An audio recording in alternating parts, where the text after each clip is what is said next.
This is an introduction to dialectical thinking, dialectics as a methodology. This is a methodology that is very clearly and specifically within the frame of critical research. There are a couple of assumptions that underlie the idea of dialectics and the use of dialectics as a methodological framework, and they are that social life is shaped by the material environment that we live in, but that this environment is always in a state of perpetual motion, and the one thing we can be assured of is that things will change.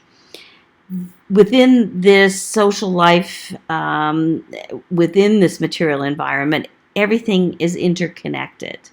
And that one of the primary ways, the way that change occurs, is when we begin to focus on, understand, and transform what are called contradictions within that environment. So dialectics is understood as a reasoned argument. This means a couple of things, certainly examining change and contradiction, but using logic and empirical evidence. Many of the methodologies that we use in social science focus quite radically on empirical evidence, and dialectics is different in that it also uses the idea of rational thinking and logic, but in combination with empirical evidence. This is a methodology that's derived from Marxist theory of dialectical materialism, which means something like this, that political and historical events result from the conflict of social forces caused by material needs and interpretable as a series of contradictions and their solutions. So here are some examples of the kinds of contradictions that might be at the center of a dialectical investigation. So we think about things like safety and freedom. And in each of these pairings, when we focus on one, it means we give up something on the other side. So if we want to ensure the safety of the most number of people, in all likelihood, that means taking away some freedoms, some individual freedoms, in order to create a safe context. More freedom may mean less safety. Same thing, for example, if we think about the contradiction between individual and collective. When we focus on individualism, it becomes much more difficult to think about and emphasize the collective or common good.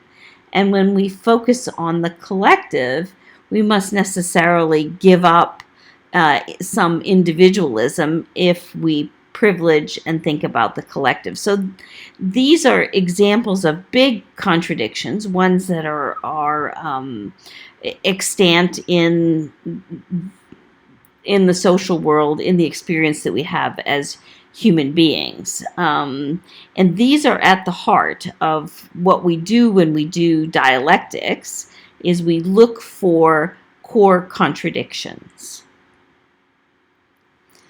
So this table breaks down a little bit of what I've already been talking about. On the left-hand side, you have these features of dialectical materialism, change, totality, and contradiction. And then the other components of the table tell us what the dialectical principle is, why it's important, and what that might mean in terms of methods and methodology. So just to take a couple as to illustrate this. So the first, materialism, the idea that the material world is important, and it is in fact what shapes human behavior. Why is that important from a theoretical perspective? Well, that creates boundaries around social existence. And if we're interested, we might focus then on the kind of sociological and historical ways of understanding the socially differentiated groups, such as social classes, different races, and gender, for example. But we move on down the table and we see that these things start to build on one another. So the idea of change and the necessity of change around these contradictions is based on the dialectical principle that not only does the material environment shape human behavior, but we in turn can act in ways that transform the material environment and ourselves at the same time.